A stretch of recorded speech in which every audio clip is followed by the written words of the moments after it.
Hello and welcome, this is Type V3, and today I'll be taking a look at the Transformers Generations Wheeljack. He is, of course, everybody's favorite Autobot scientist, and if he's not your favorite, then you can at least argue he is the most popular. Before I go any further with this character, though, let's get the big thing out of the way. This guy is a repaint or retool of the Reveal the Shield Turbo Tracks figure, so let's start with the differences. Of course, the biggest change is his paint scheme, but these are two separate characters, so you can't really add this in as a difference. As for actual design changes, Wheeljack was given a spoiler and an extended front splitter that gives his car a sort of longer and lower look to it.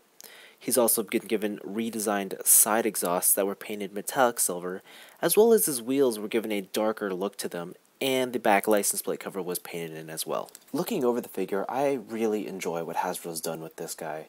As opposed to just repainting another figure and giving him a new name, I like how they've gone back in and given minor updates or tweaks to this guy so that he has a bit more originality to him. His paint scheme is very reminiscent of the old Lancia Stratos that this car has based off of.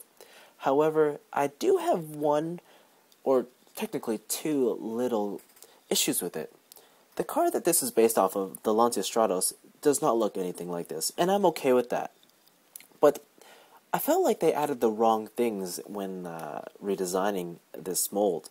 For example, the front splitter, as far as I remember, the Lancia Stratos never had a front splitter. So that was kind of weird. It did have 4 huge headlights. As for the rear end, the Stratos as well never had a spoiler. In fact, it looked a lot more like this guy's, where it just kind of dipped up. So that does call into question what the design guys were thinking, but again, it's not really an issue. I do overall like the way this guy looks. He may not be what most collectors are looking for in terms of G1 accuracy, but I do like the way this guy looks. One little thing though is I do wish this line here was connected right up there to the window. I know on the United version that it is completed, but I just didn't like the forest metallic green they used on that figure, so I kind of went with this one. Oh yeah, one more thing, no rub sign, just because this guy is a Generations figure. Now, all that aside, let's get him transformed. When it comes down to it, Wheeljack's transformation is identical to Tracks, except for the fact where you don't have to rotate his waist. Other than that, nothing too special here. When finished, you end up with a stunning looking Autobot scientist. When it comes to character accuracy, I think Hasbro really just nailed this one out of the park. Wheeljack just looks so good in any sort of angle you put him in, especially that head sculpt. It just looks wonderful. It has this beautiful clear light piping that extends all the way through to his ear tips, and this shoulder cannon here, which was effectively Trax's weapon, I thought, it could have used a retool just to make it look a little bit different, but in hand and in person, I fully take that back. I think it looks excellent just the way it is. One little other design tweak that should be noted is, unlike the Tracks figure, Wheeljack's wing was actually painted silver on the inside all the way through, this brilliant metallic silver, to make his wing look like one cohesive piece, because on the Tracks figure, all we had was, this was entire blue, and then only the tip was white, which kind of looked odd, so I'm glad that they fixed that up. Of course, because this is a repaint or retool, you're going to want to know what are the differences between Wheeljack and Tracks.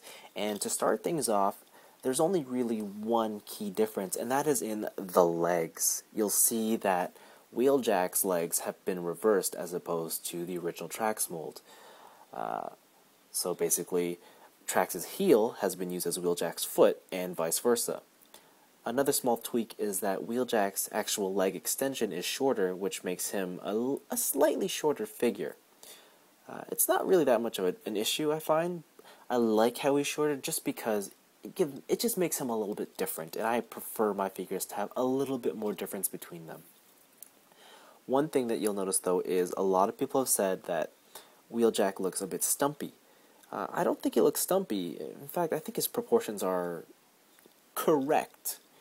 Because when it comes to Tracks, I think Tracks looks, right here in his midsection, I think he looks a bit fat, and it's mostly down to the way his legs were designed, in the sense that they're much longer and skinnier, and he's been coupled with these really thin feet, so it his entire core look huge because he has small hands, a small head, and small feet. Everything else just looks so big on him, as opposed to Wheeljack, who has, wide legs, big feet, small arms, and his chest, just by the way it's painted, it doesn't look so wide, and I think it looks slightly better in terms of proportions. As for articulation, these guys have the same amount of posability, except for one key difference. Tracks was actually hindered in his leg panel, or his leg joint, in the sense that this knee here actually can't bend very far. That was the extent of the bend. It's not very far. When it comes to Wheeljack, they've actually fixed this, and so Wheeljack now has a proper working knee joint there, which goes all the way to a 90. It's not a double jointed knee, but it is an excellent knee joint at that. One other thing is Wheeljack's exhaust pipes have now been able to store on the back of his legs, just right here. You'll see there's a clip point there, and that's where this exhaust panel can clip in. So you could just pull this out, and then of course you have his weapons. Of course, when I say weapons, it's a wrench, because of course this guy is a scientist or engineer, and that's what he basically uses most of the time. Now, in concept, I thought this was brilliant. Using the clips as the end of a wrench, I thought that was just a genius idea. In execution, though, it didn't turn out all that well. I feel like this is too small, this little hook here. I wish it was a little bit bigger. But it's a small compromise for the novelty factor of it. I mean, it can clip onto his back, and it doubles as a wrench, and it looks very good. If you like the Tracks mold, chances are you're going to love the Wheeljack mold. If you're one of those people who's just not a fan of repaints, do not dismiss Wheeljack. He's got enough changes in terms of his mold, and he's got a lot more gimmicks to him that I think make him the better use of the mold overall.